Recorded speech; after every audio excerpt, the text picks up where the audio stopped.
Alright, today I'm just going to be painting one of my own personal projects. I'm currently working on painting up these models right here, which are the Deathwing Knights for the Dark Angels army. You can see I've already got the base for the bone armor down for all of them, because that was mostly done with like an airbrush. So I did that step first, and then I started working on this guy here, and so I'll be continuing with this guy. Yeah.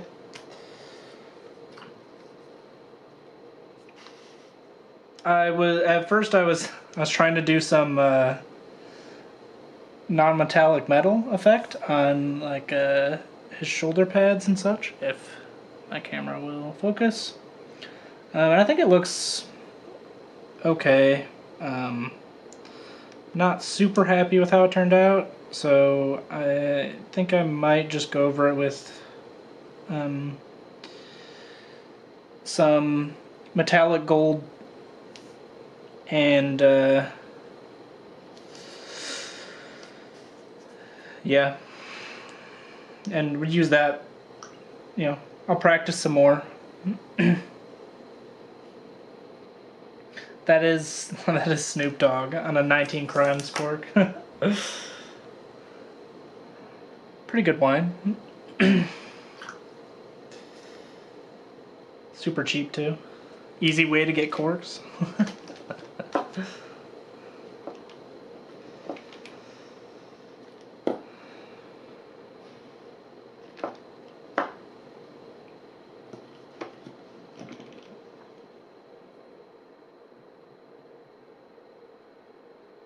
Yeah, great for cooking.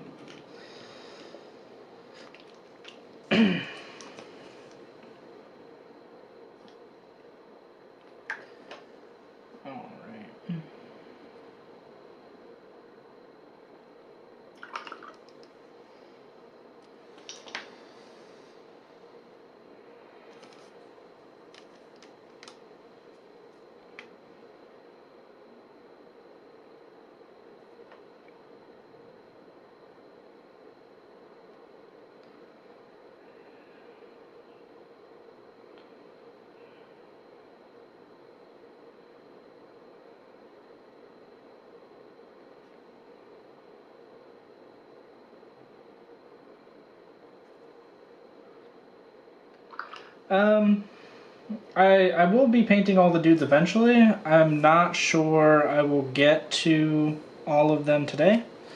I might only be painting this guy today.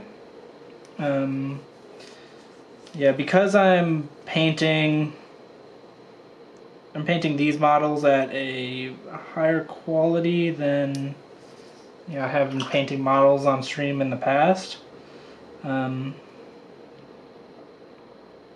I likely won't be getting to all of them, even though I've had a pretty good head start.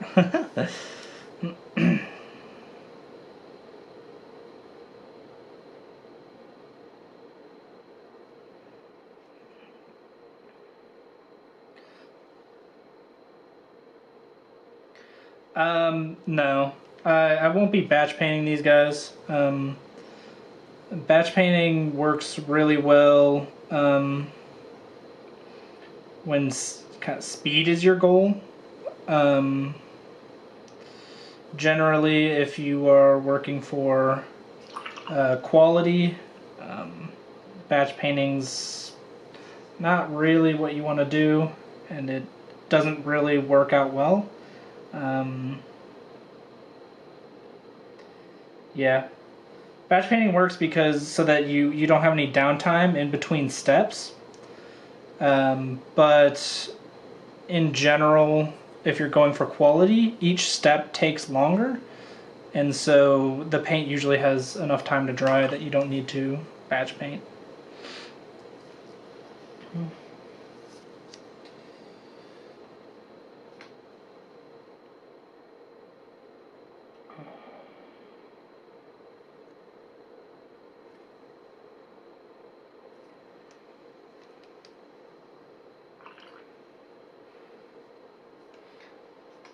Yeah, no problem. Yeah, like for example, I'm painting the gold right now, and I haven't even gotten through all the gold on the model, and I could already go back to the shoulder pad that I started with, because it's had time to dry.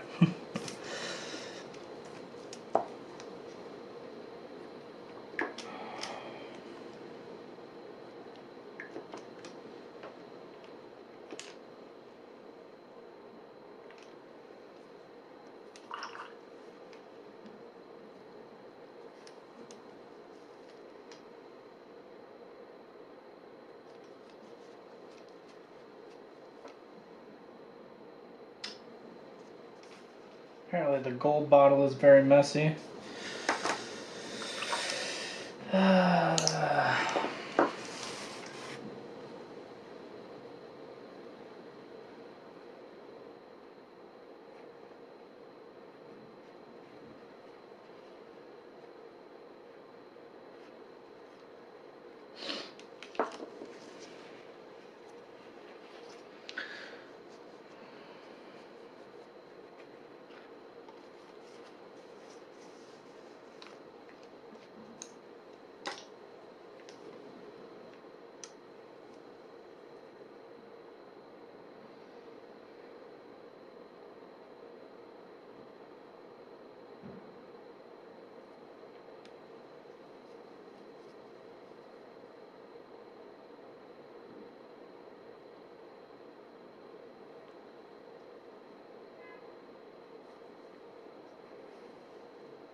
Luckily, a good chunk of the work I did, trying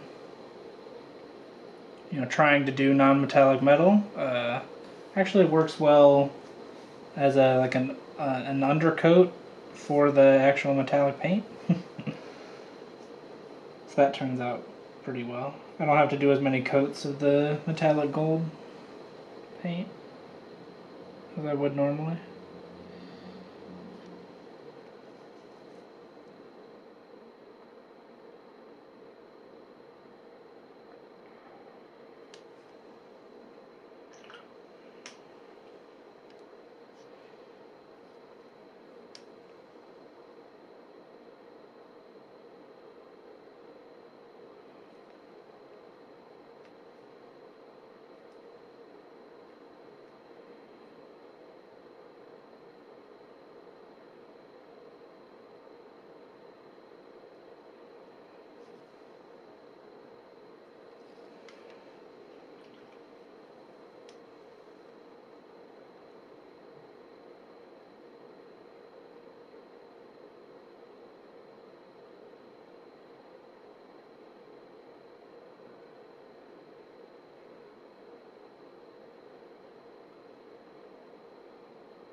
That is pretty crazy.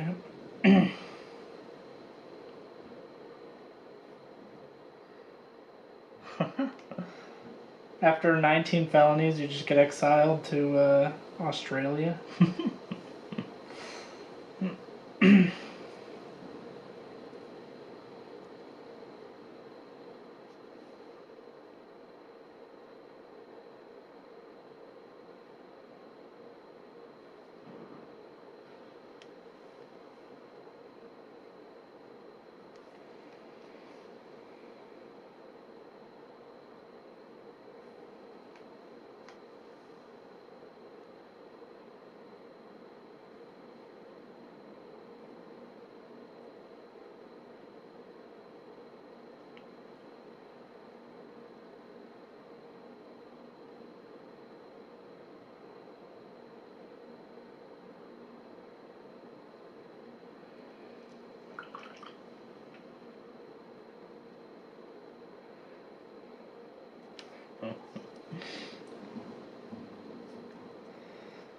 Maybe 19 was a compromise. They couldn't decide whether or not to do.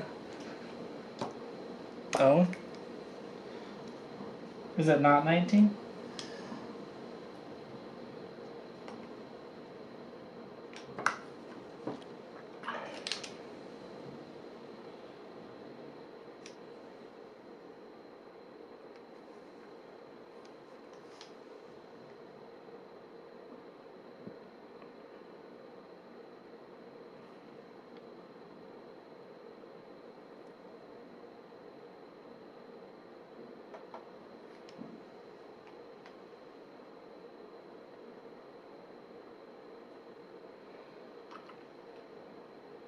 Oh, I see. That makes more sense.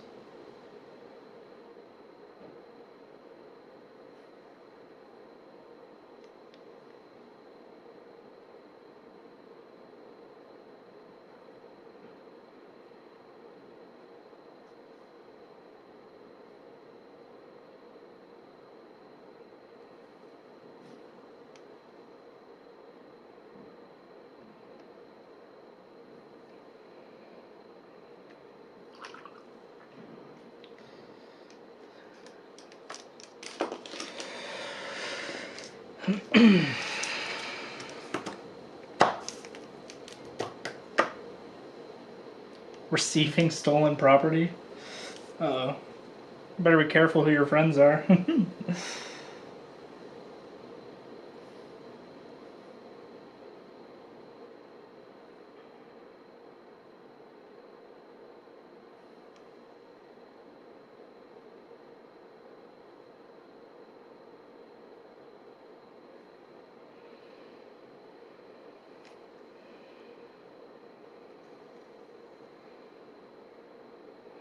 Yeah.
All right.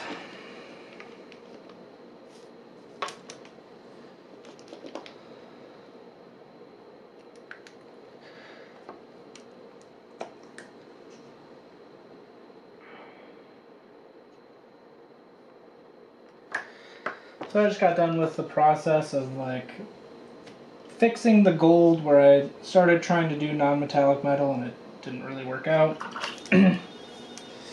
So now I'm just working on doing some other metallics that I neglected because I was thinking I would do them as non-metallic metal.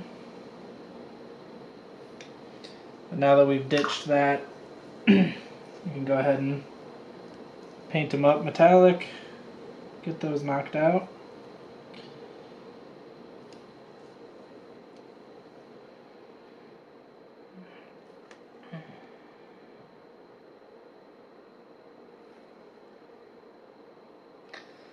This guy does have a shield. I have it separated and actually don't even have it primed at the moment. I was gonna get these guys painted up first and then do their shields later.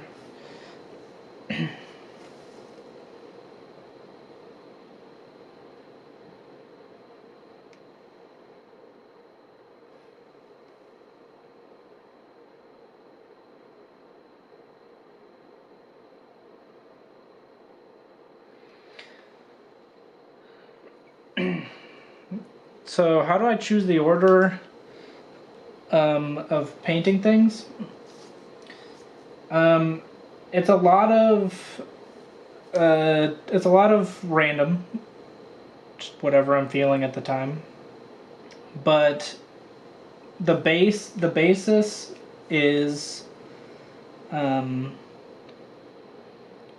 first thing I do is whatever needs to be airbrushed or dry brushed.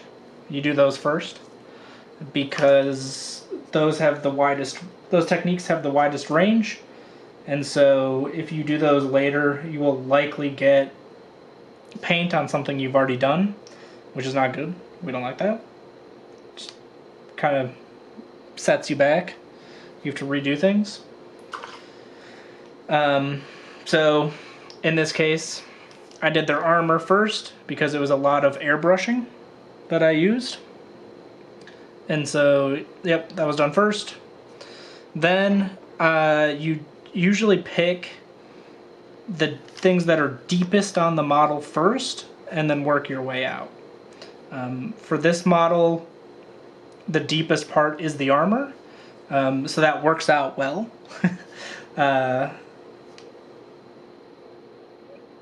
Yeah, it was both. It was done first, both because I was using the airbrush to do it, and because it's the deepest on the model. So that worked out well.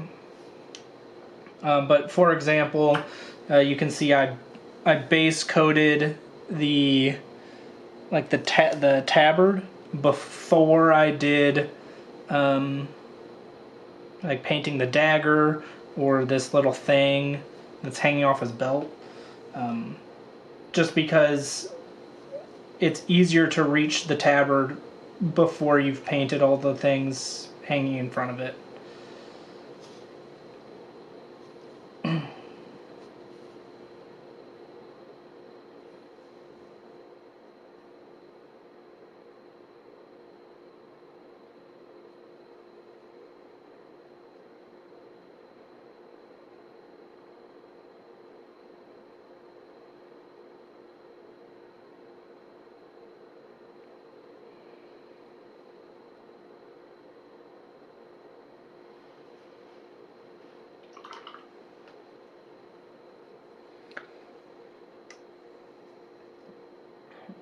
It is hard to tell what things are when it's all gray. I usually use the box art to determine what things are. You don't always have to copy exactly how the box art does it, but looking at the box art is very helpful. If you're like looking at a part of the model and you're like, I don't even know what this is. That's where the box art comes in real handy.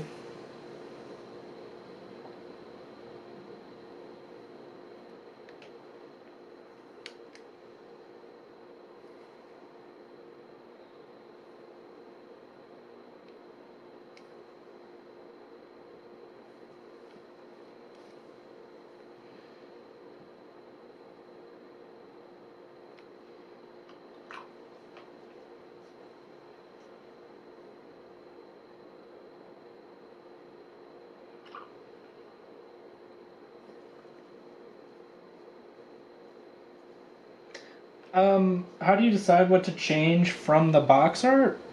It's that's all personal preference. A lot of times it's there's nothing wrong with just doing the box art. They all all the box art is done by professional artists, so they know what they're doing. They know how to pick good colors.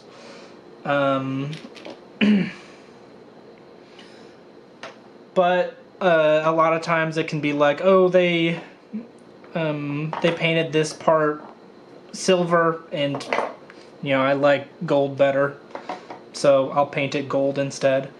Or you're like, well, actually, I like blue instead of red.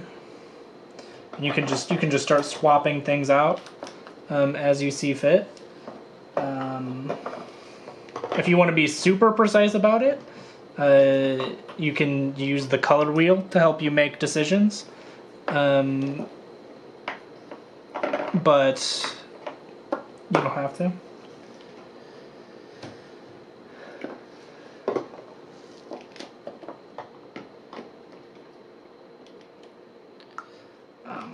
I was gonna pull some more paints down, but my desk was already pretty messy, so I decided to do a little bit of cleanup so that I can find my paints a bit easier. I really did pull down just about everything. Okay.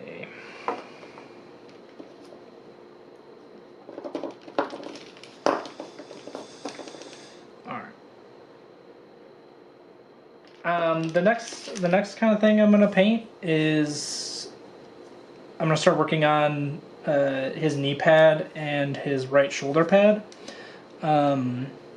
These are called the symbol is called the crux terminatus,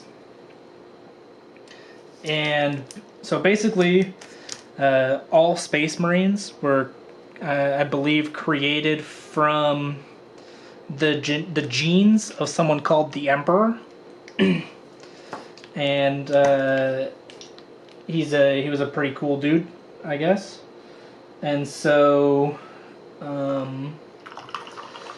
these Terminators, while also being directly related to the Emperor himself, they also carry a bit of his, I think it's his armor, inside the crux terminatus.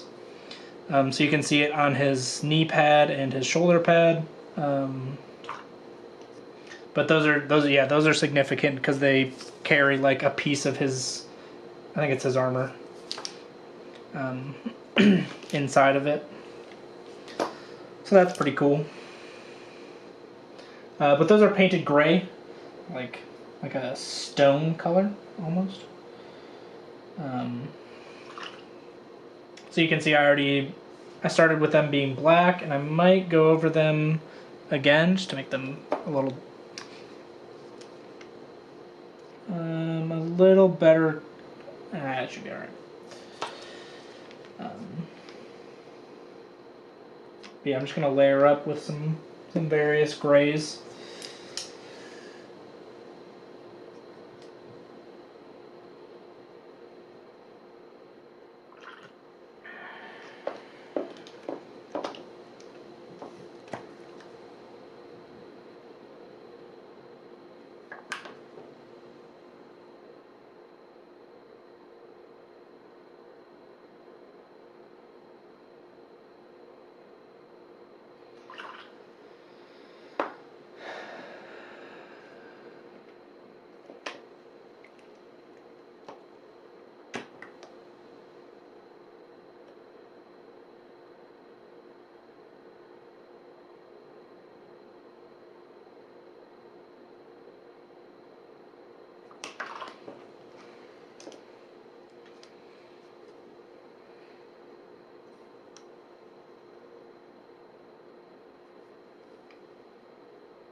I actually don't think I've made any changes from the box art for this model.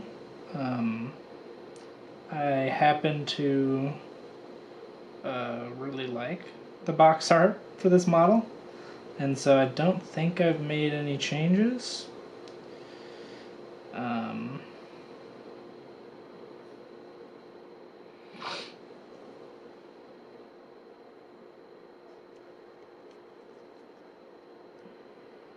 I know some people like to do like brass, like a brass color instead of gold. I think that looks pretty cool.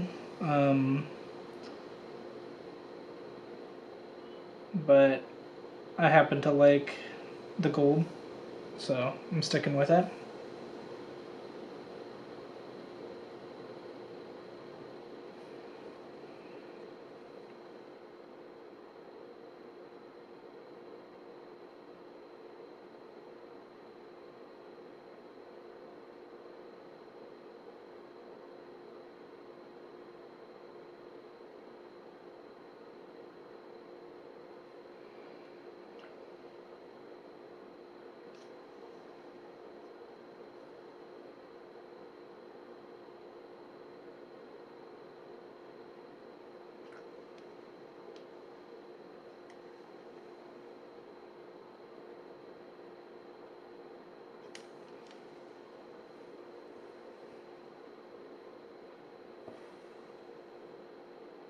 Sorry, I'm trying to bring it closer to the camera so that you can see a bit better, because I know I'm working on a small space.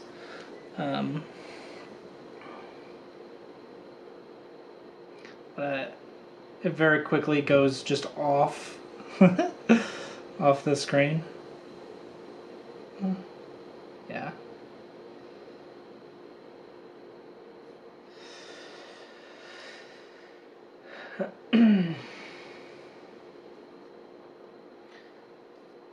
And especially with what I'm doing right now, I'm just kind of layering up slightly less dark gray. So it's probably pretty hard to see unless I'm fairly close to the camera.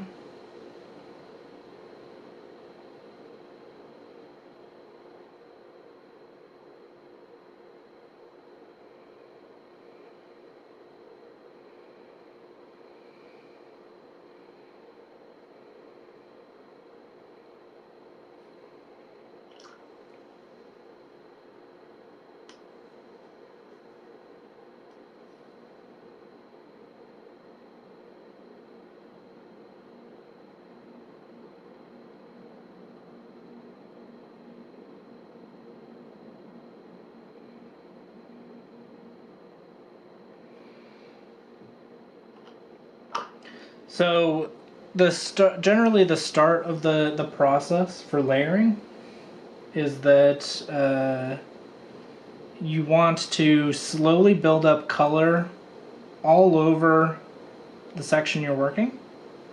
So in this case, you can see me going around the whole crux terminatus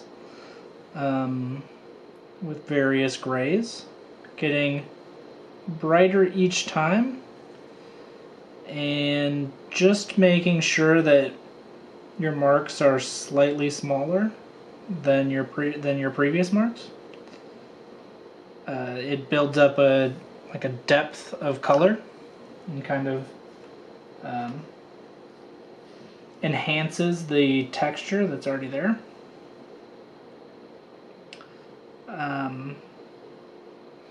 Then you can come in, as you get brighter, you can start focusing the color on the top of the symbol instead of just working over the whole symbol. You start focusing on certain parts of the symbol. So now that I have a general, highlight of the shape and the just of the shape, I can start focusing it on the corners and the top.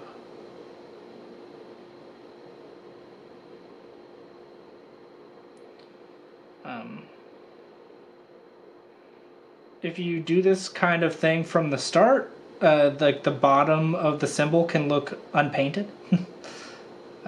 which is no good. We still want to enhance the detail of the bottom of the shape. We just don't want to enhance it as much as the top of the shape.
So this is the final color that I'm working with, and it's a very bright gray. I won't be going all the way up to white here.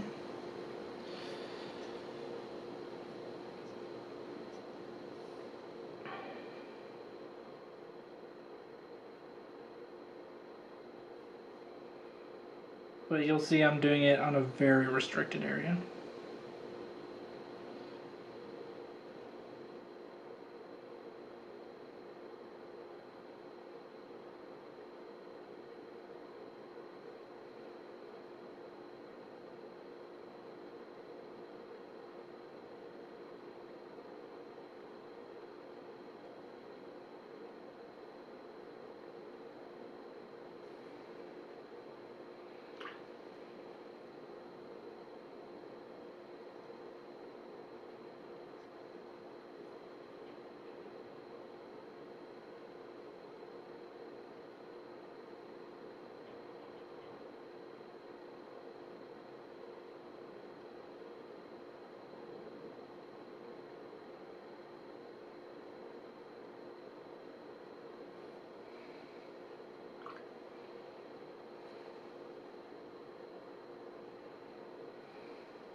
All right, and that's the Crux Terminatus painted. So now I'm going to go back to the robes and start working on those. Because while I did base coat them already, I haven't done a lot of work on them.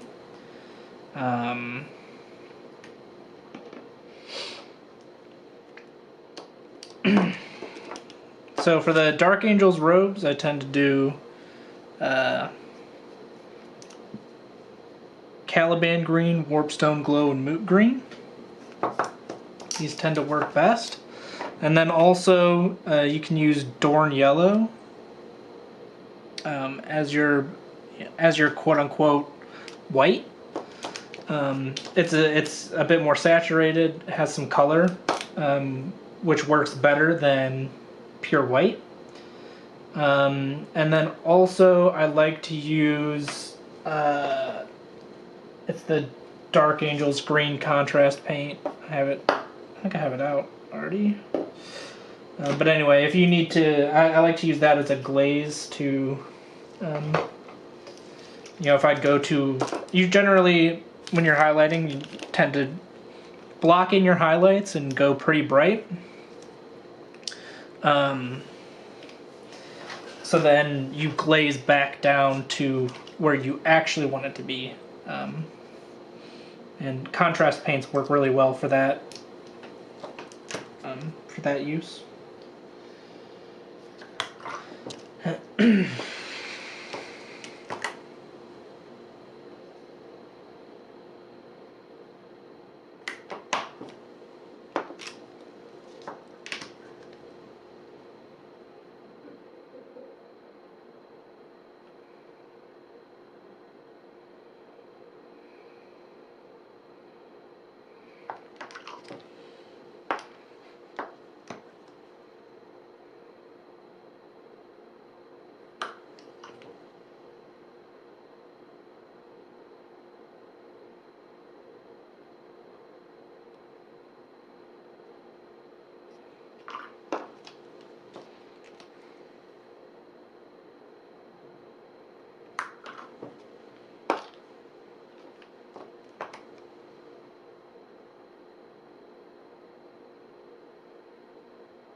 Alright, so just to show you my palette, as I'm just finished mixing all the colors. We have Caliban Green here, Warpstone Glow here, and Moot Green here. And you can see I've mixed intermediate colors. And then off to the side here I have Moot Green and Dorn Yellow, and I mixed an intermediate color.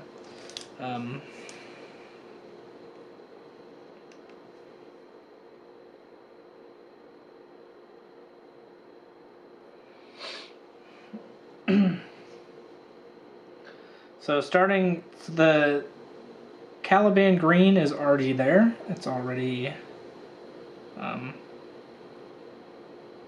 the base color. So I'm starting with the intermediate color between Caliban Green and Warpstone Glow.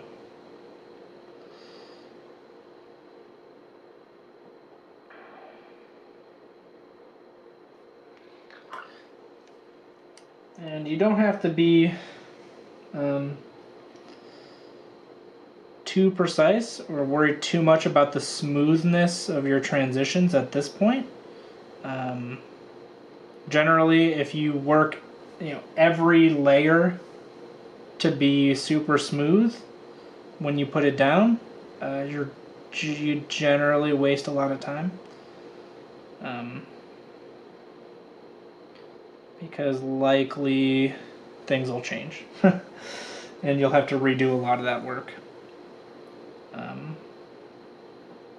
the technique I've found the most success with and that I like the most is layering, but it's called blocking in your highlights. So you just start by slapping paint on the model, and you just put the paint where you think the highlight should go. You don't worry too much about smoothness or the transitions, or really being too precise. You just want to, essentially, you just want to see what the highlights will look like on the model. And so if you decide to change something, you don't like how it looks, it takes less time to fix because you put less time into it. It doesn't hurt as much when you decide to redo something.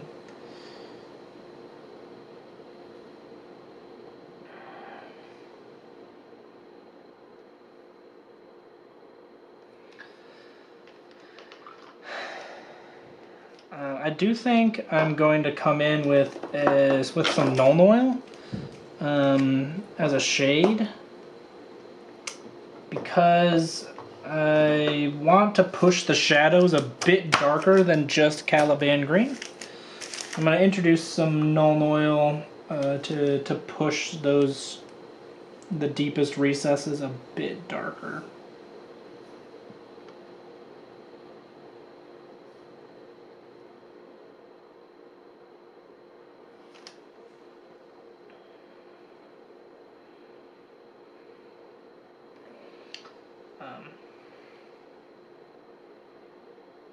This also helps with the highlighting process, because the darker your shadows are, the higher contrast that is with your highlights, and so the more your highlights will stand out.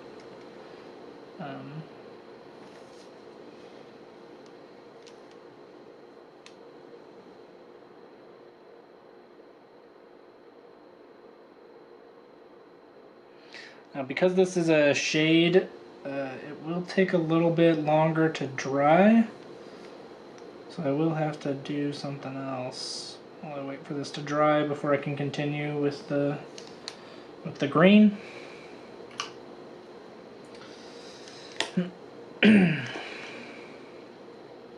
Should have started with that, but I thought about it after the first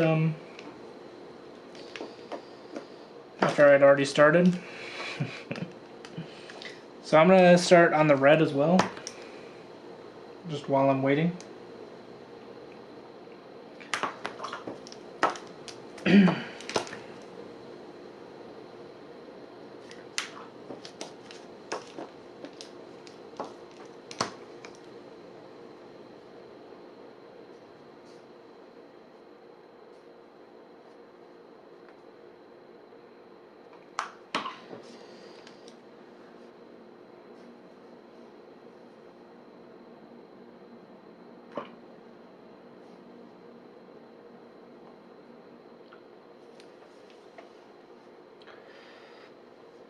So I already did some of the red. You can see it on like the chest and like this purity seal. I just didn't do all of it. So I'm gonna get into some of the other red here.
It is a cork.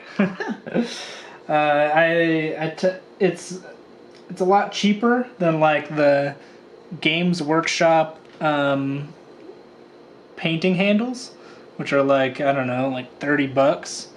This cork was free. Well, I mean, I bought the wine, but I was gonna do that anyway, so you know.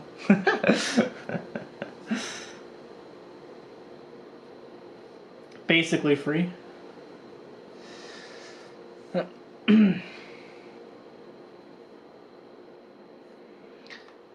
Yeah, so we already talked about the Crux Terminatus, which is the symbol that Terminators like to wear.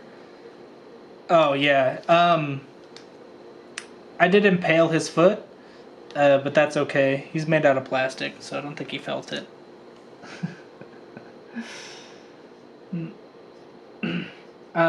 This symbol on his right shoulder is the symbol of the Deathwing, which is the first company of the Dark Angels, which is the Dark Angels is the army,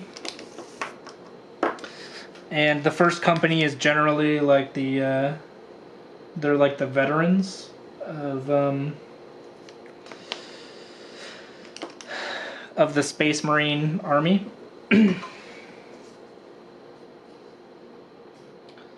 For Dark Angels in particular, they have a lot of this Terminator armor, so they can actually outfit their entire first company with this Terminator armor. So generally, when you see bone-colored Terminators, they will also have this symbol on their shoulder, symbolizing they're a part of the Deathwing.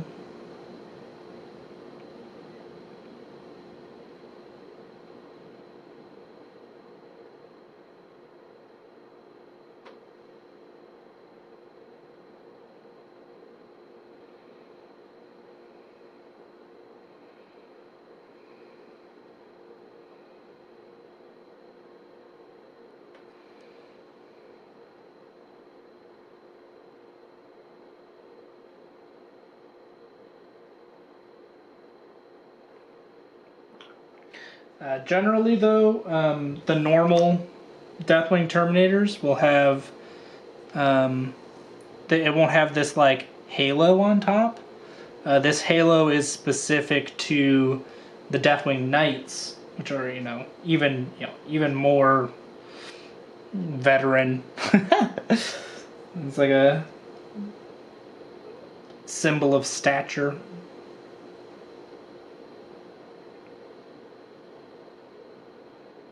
They're the special guys.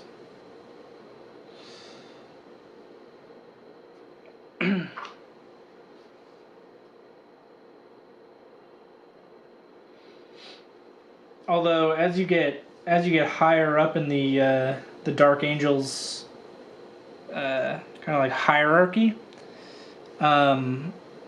it becomes less about how good of a fighter they are and more about, are they in the secret cool kids club? They have something called the Inner Circle, which is like, it's basically the secret cool kids club, where they get to learn all the dirty secrets about the chapter.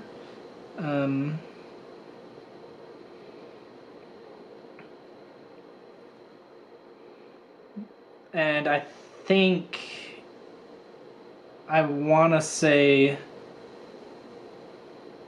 the Deathwing Knights are a part of the Inner Circle, but I'm not exactly sure.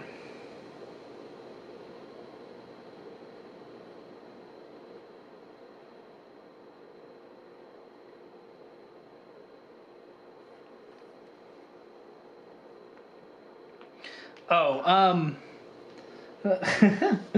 the dirty secrets. Most of the dirty secrets are that. Okay, So we need to go back a little bit in time. The Space Marines are basically always fighting in huge wars. But in one of the wars that they fought, like half the Space Marines decided to betray the rest. And they turned into what are called Chaos Space Marines. So they decided to worship like chaos gods instead of the Emperor. And when that happened, generally it was like whole armies would defect, but for the Dark Angels, it was half the Dark Angel army kind of defected and became traitors. And so that is the secrets are generally along those lines, like who betrayed how much of the Dark Angels army left. So they're trying to like preserve their honor and their loyalty to the Emperor by keeping it a secret. So like not even the whole Dark Angel army knows that they were betrayed by some of the other Dark Angels. Only like the Deathwing and the Inner Circle know like the true extent of what happened. And so the Deathwing and the Inner Circle are deployed specifically to hunt down. They're called the Fallen. They're sent to hunt down the fallen Space Marines. Yeah, it's kind of cool. There's even more secret Inner Circle people where they don't even talk. They don't talk in order to like make sure that they don't spill any secrets. Like they're not allowed to talk at all. So they just like silently roll up, kill some people, and leave. And generally the people they kill are the Fallen. They don't really have any interest in fighting anybody who's not a Fallen Dark Angel. How does the drama correlate to gameplay? It doesn't, sadly. Games Workshop has been taking out a lot of that kind of stuff because it makes the game a little wonky. So if they made it so that the Deathwing Terminators were better against Chaos Space Marines than other things, it wouldn't be fair for the Chaos Space Marine players.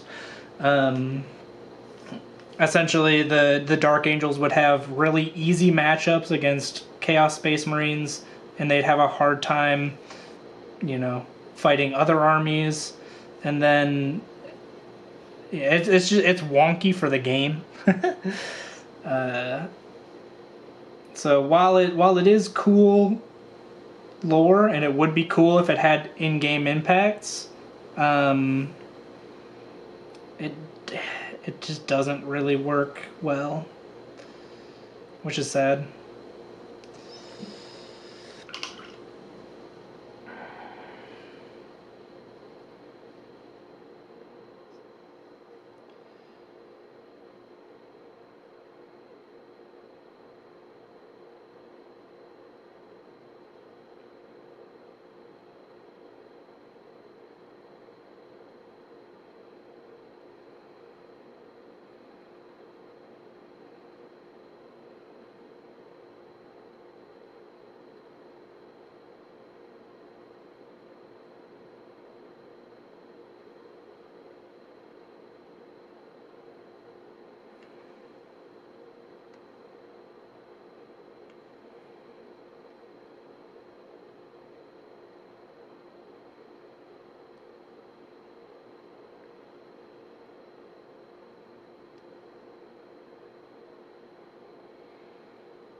Yeah. For game balance, it's tough.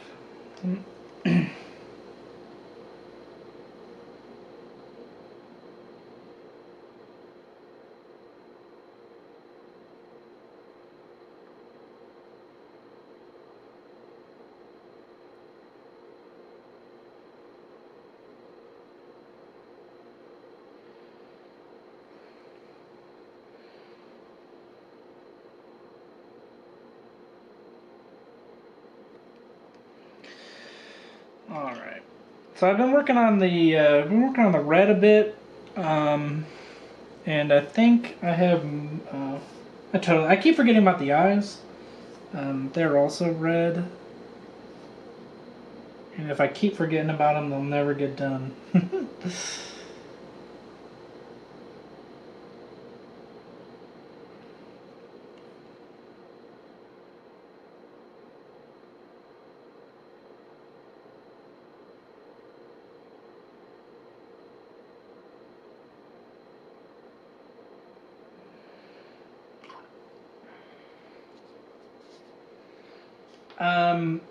The eyes are red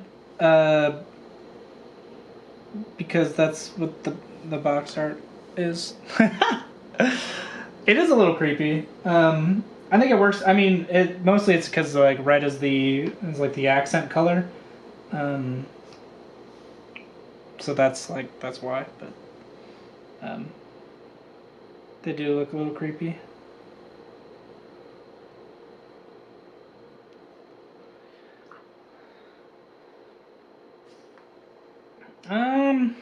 They could be green, I guess. I like the red though. They should be scary. He's got a big sword. Should be scary. All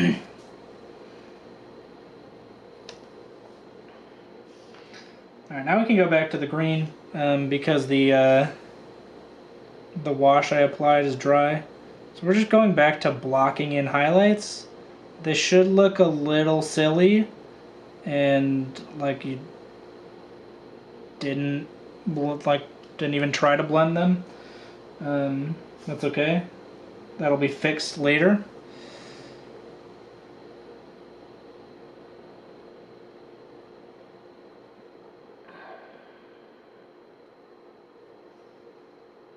The important thing is that you're applying them to the correct places. You like how they look. You're not getting green on any of the bone-colored armor.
A little hair fell on my model. Can't let that stay there.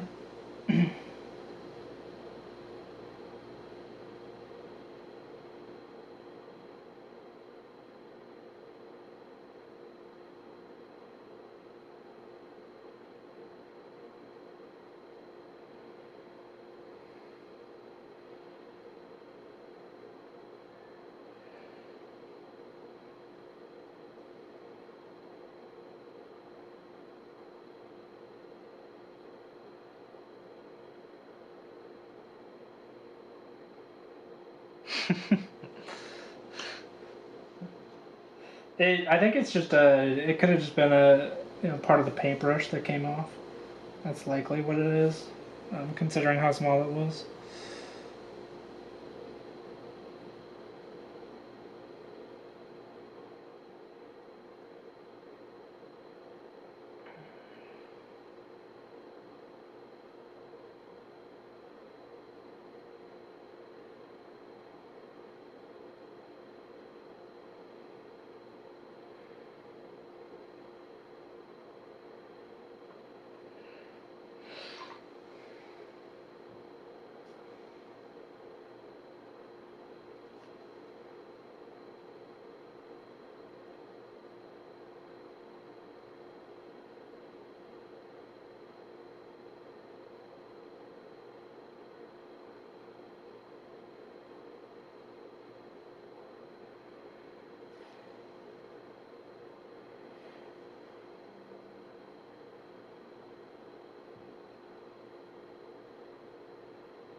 I did use tweezers to remove that hair.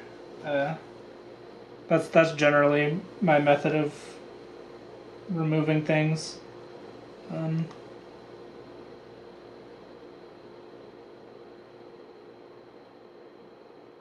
You just got to be careful not to scratch the model.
So we're getting pretty high in terms of the brightness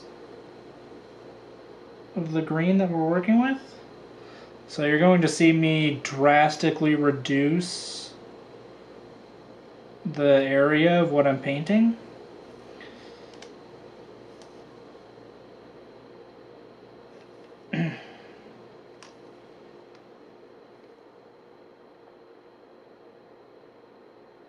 This is generally because I want the robe to stay a dark green. And so reducing the area that the highlights take up is how you keep it a darker green.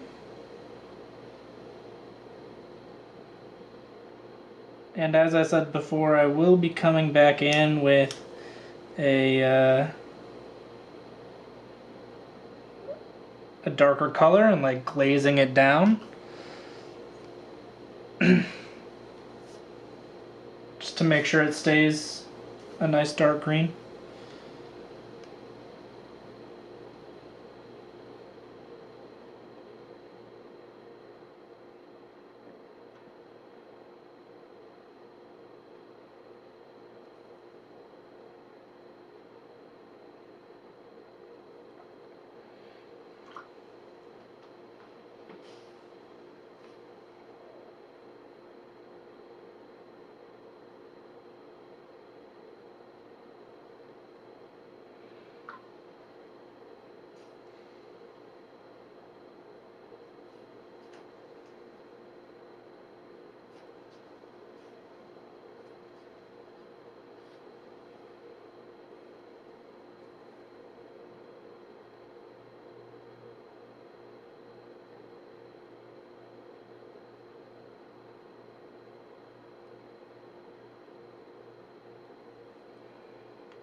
Alright, so now that we've gotten all the highlights placed, I'm going to come in with the contrast paint, and we are going to dilute the contrast paint so that it has less coverage, a little more transparent.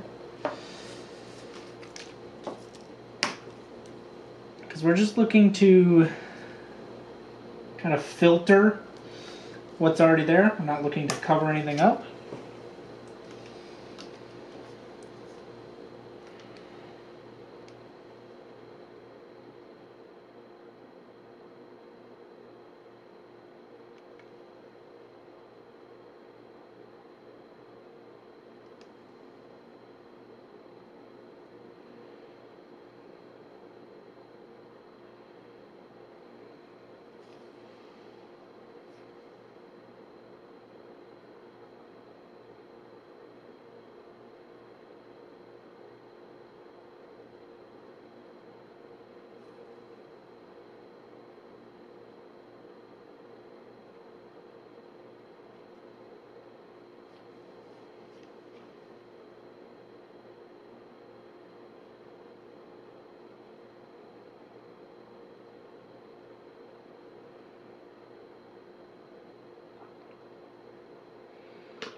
I think I'm gonna leave the green like that for now. And he's getting pretty close to being like a lot of it's pretty close to being done. I am gonna go back and highlight the gold in some areas.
So I'm blocking in highlights for trying to do like a non-metallic metal effect.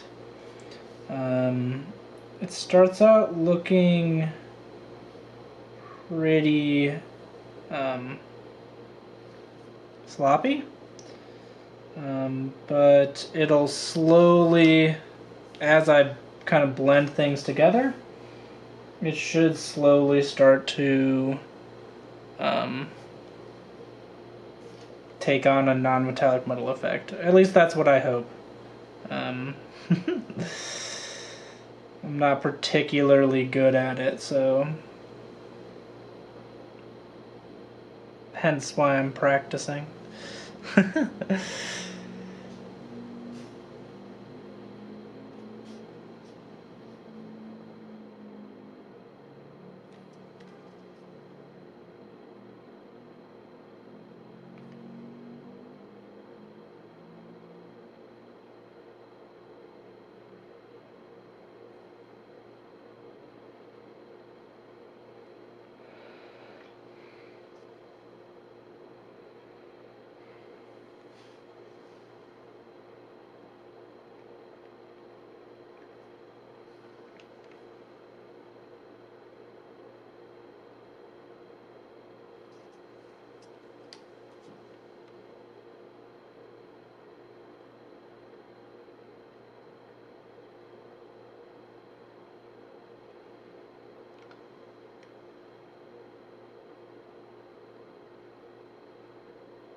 Now in this case I will be going all the way up to white, and that is because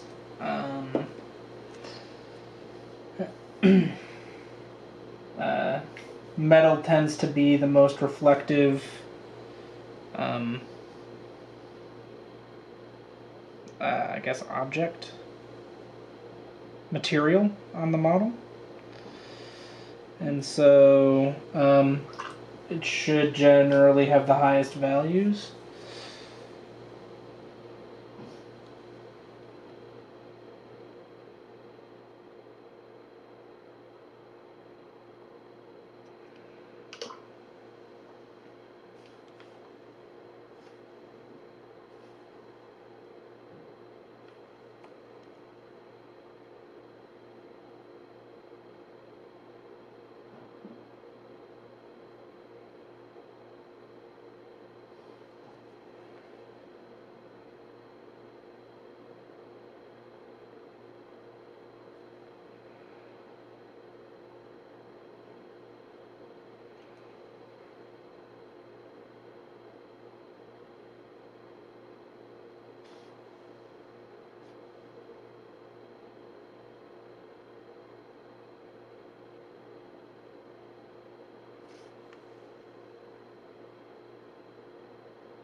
Yeah, um, the effect comes in really quickly, um, and it's mostly just because of how your brain works. Um, Basically, your brain is just always trying to guess what something is by looking at it, and the only way your brain can tell what something is based off of how light reflects off the object. And so it's like a tipping point where as soon as there's enough information for your brain to be convinced that it's metal, it starts to look like metal. Um, it's super interesting, and your brain is generally just dumb. So uh, you just have to know how to trick your brain into into thinking it's metal, and it's like, all right, bet that's metal.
It's a little bit of both.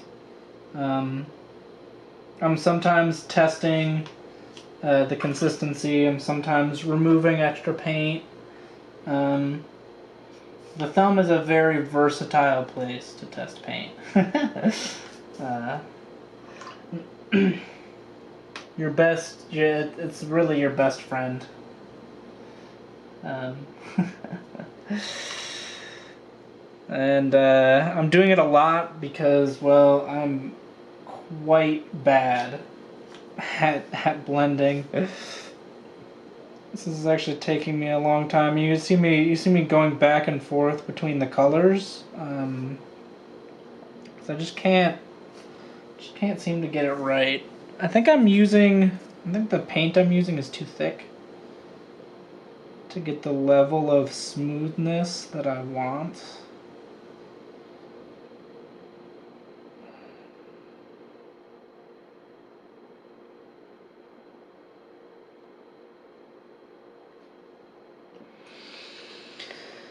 Um,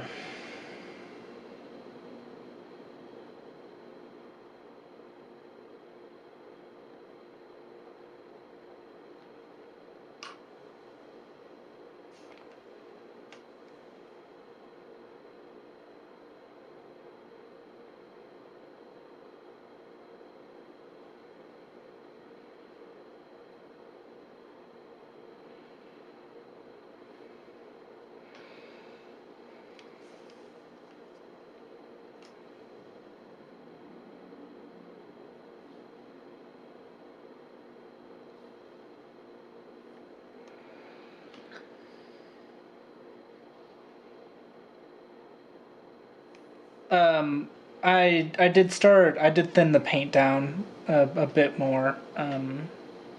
It should at this point look a lot smoother than it has been.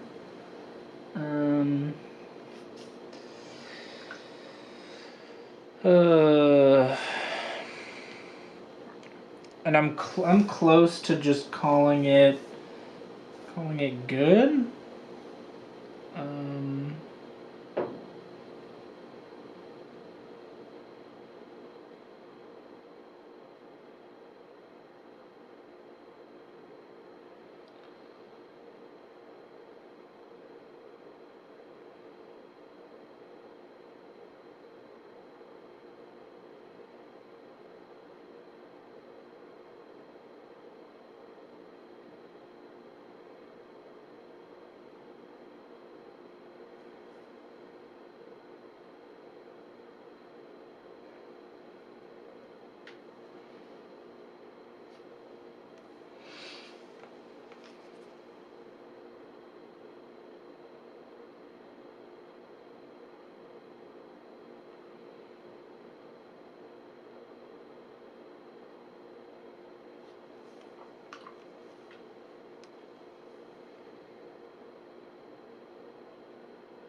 Yeah, that's one thing I've done. So I've done non-metallic metal in the past, and I think my one of my biggest issues was in the mid-tone. So like my mid-tone color was too dark for it to look like actual metal. um, this time around, I did try to make sure that the mid-tone was a much brighter color. Um, so that it would look like actual metal.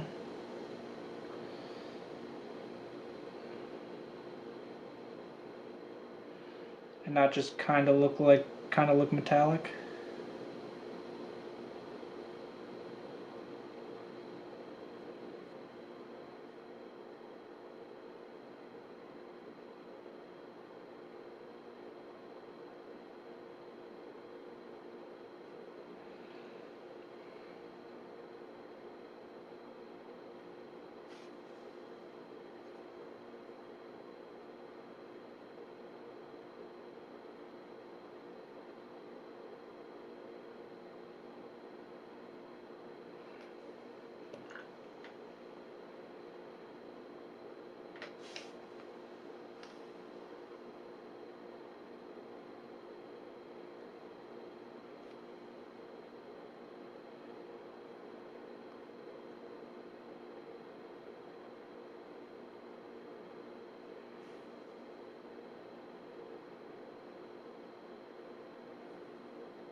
You know, I think I need a sword as well.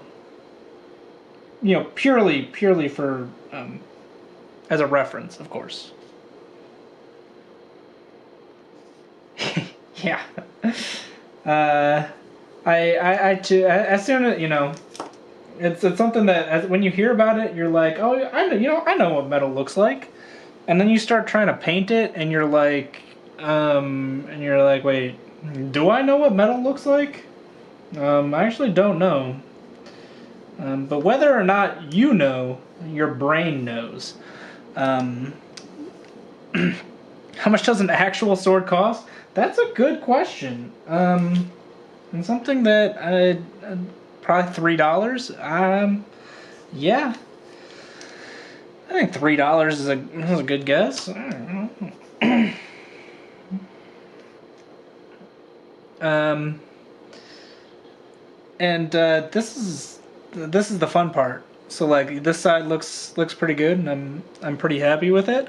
But then you flip it over, and you're like, oh, uh-oh, I gotta do it again.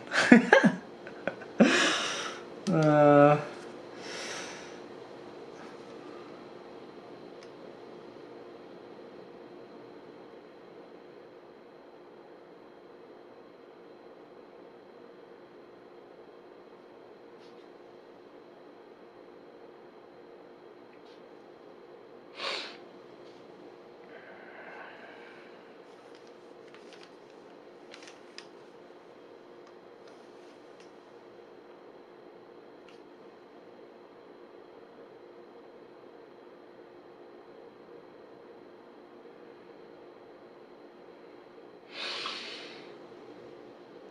$50 to $10,000.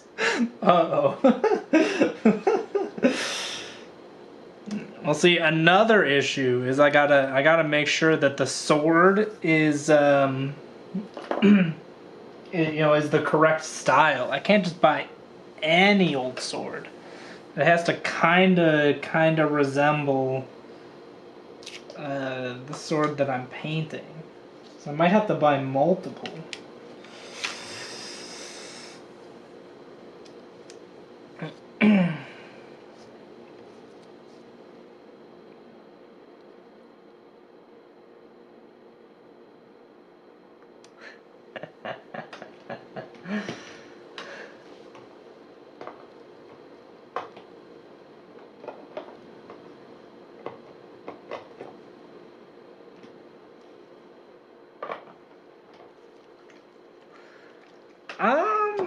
I don't know about that. I think I need multiple.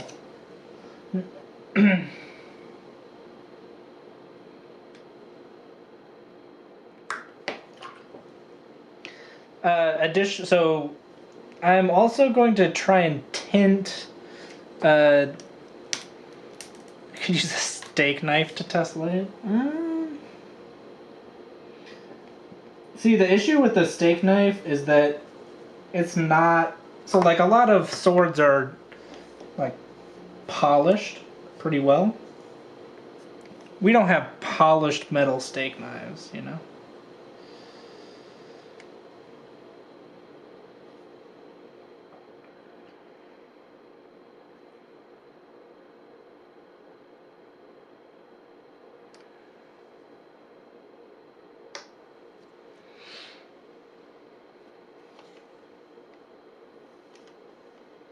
Could get them polished.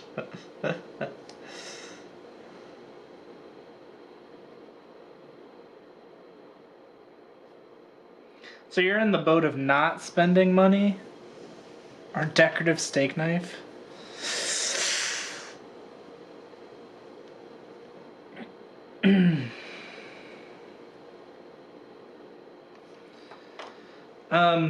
Another thing is this is a power sword. So it is supposed to be, I don't know, like a lightsaber, I guess. So I'm going to try and do a kind of lightning effect on the blade, maybe. we'll see how that goes.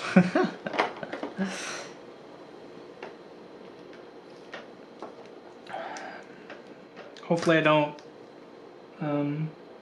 ruin what I just did.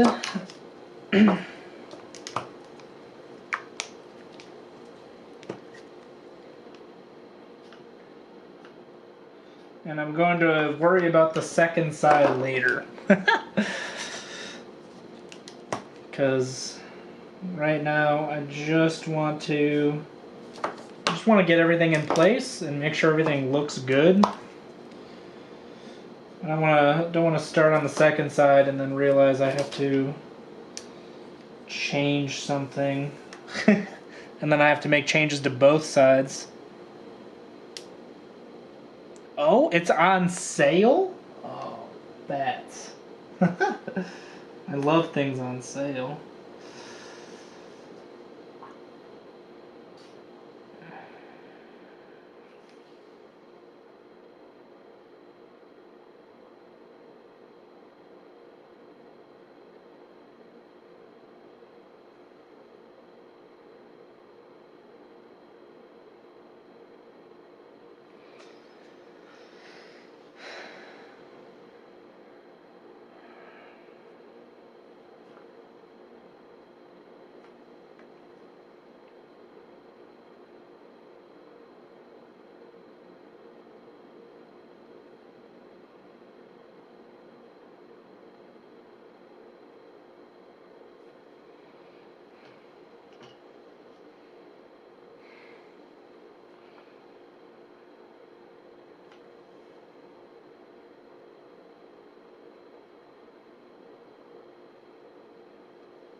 Oh boy. Now trying to make the smallest marks known to man.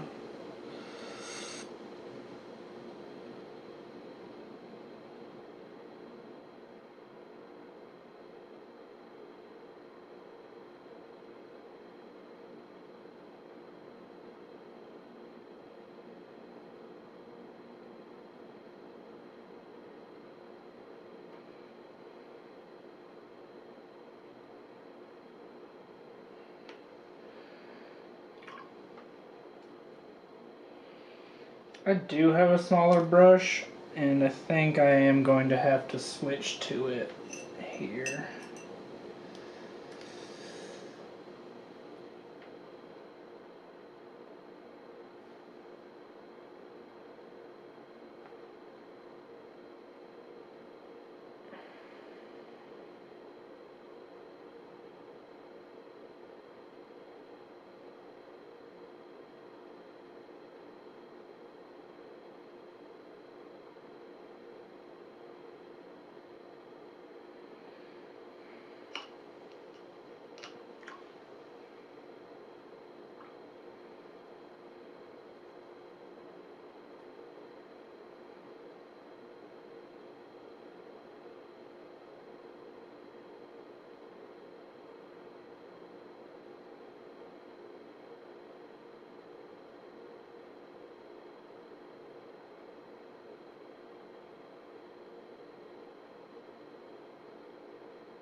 You do know who Sleepy and Sully is. Actually.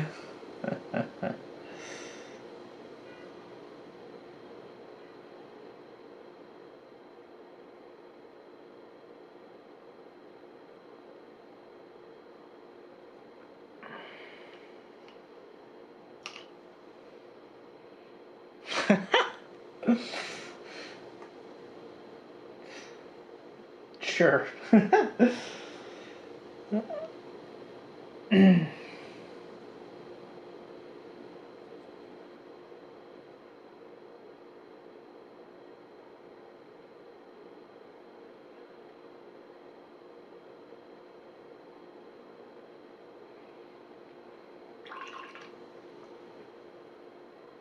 So one of the issues with using a brush this small is the paint tends to dry very quickly. And so it's actually hard to get the paint down on the model before it dries on the brush.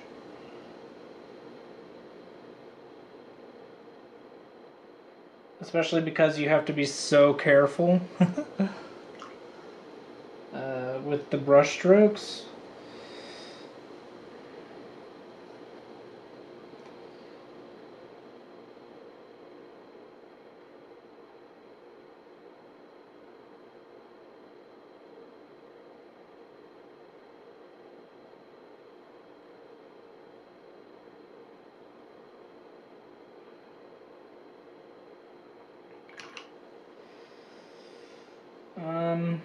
I actually think I'm going to load some paint onto my thumb. And I'm going to use my thumb as a palette here.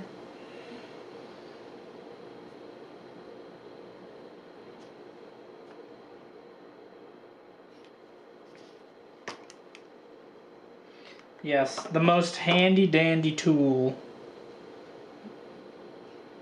Your thumb.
We're also going to be mixing paint on my thumb because now we're going to start introducing white. As this is like supposed to be like pure energy, this will also get very bright.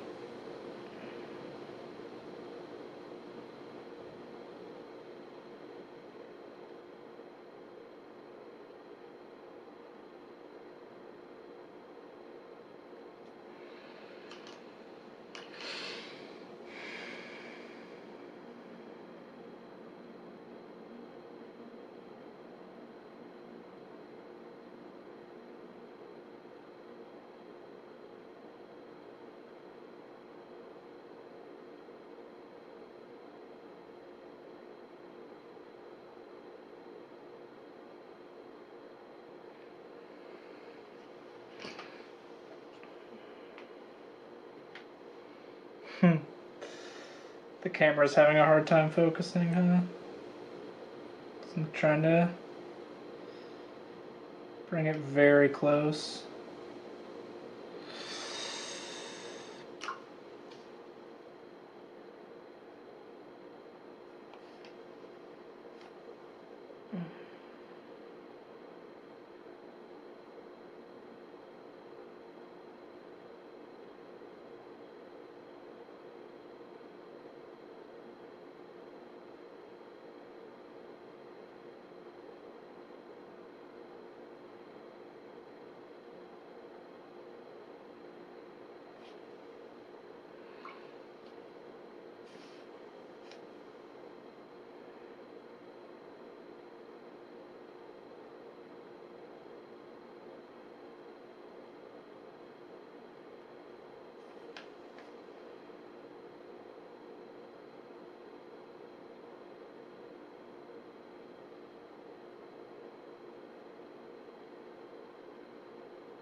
Now we're just going to come in with some blue and do just a general glaze over the area.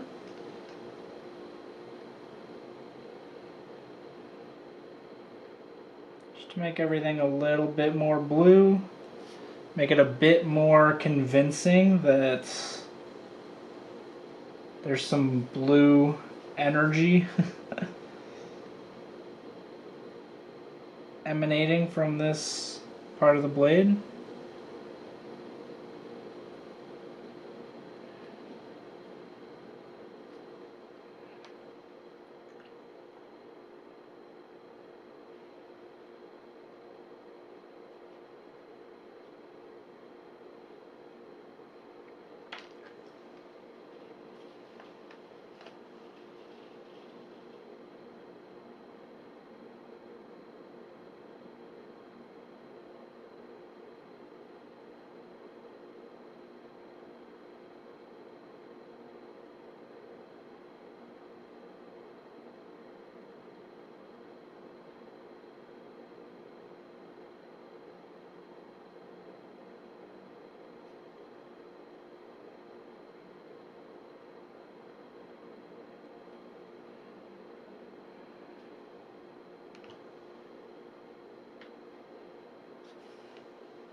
I'm going to do a little bit more on like the probe itself.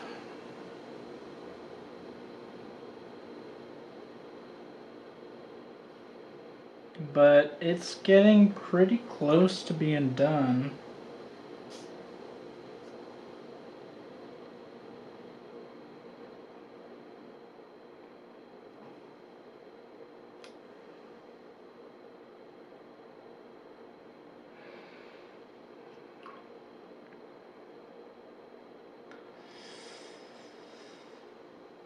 So I don't know how well this turned out, but hopefully it looks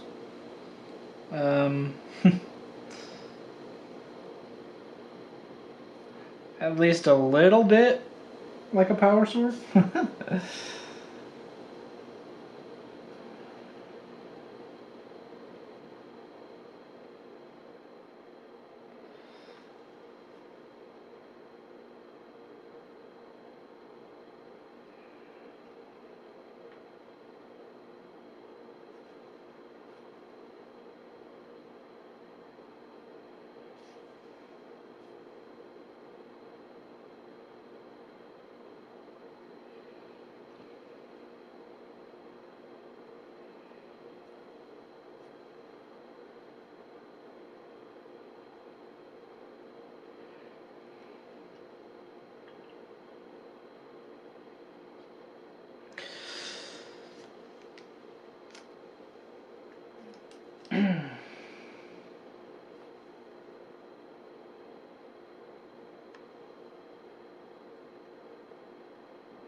I'm thinking one thing is I might have to tint the whole blade kind of a bluish color, maybe. I'm not sold on the effect, and that might be why.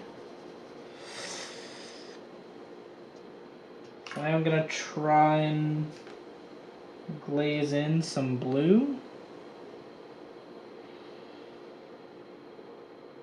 See if that helps the effect.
Yeah.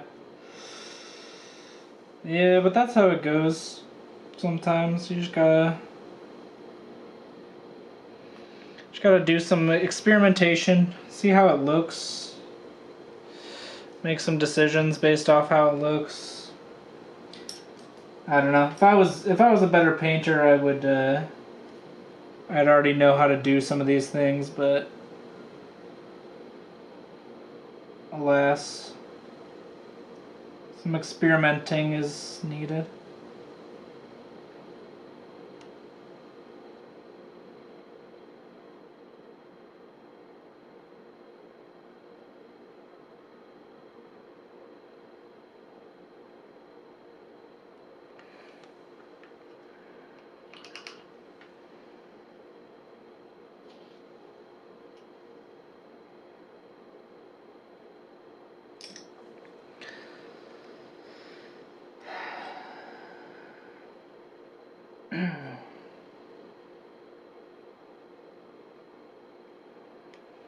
But I think that is looking pretty good.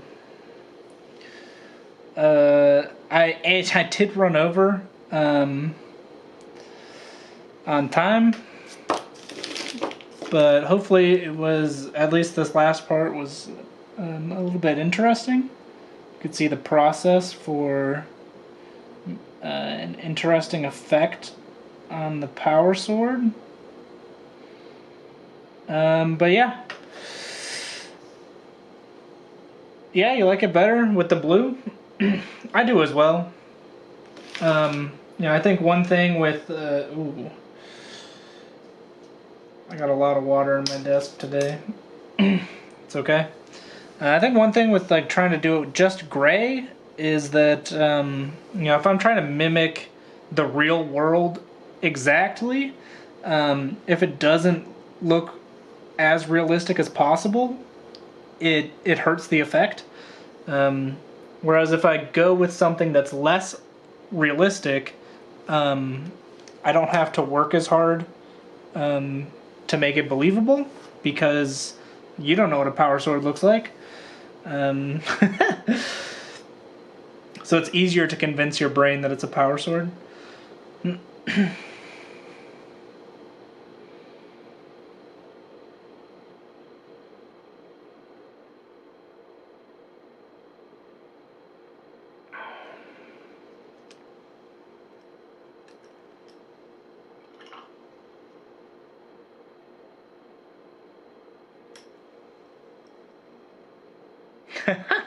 Yeah, well, sadly, even if you don't know what a sword looks like, your brain does. So it's your brain I'm trying to convince.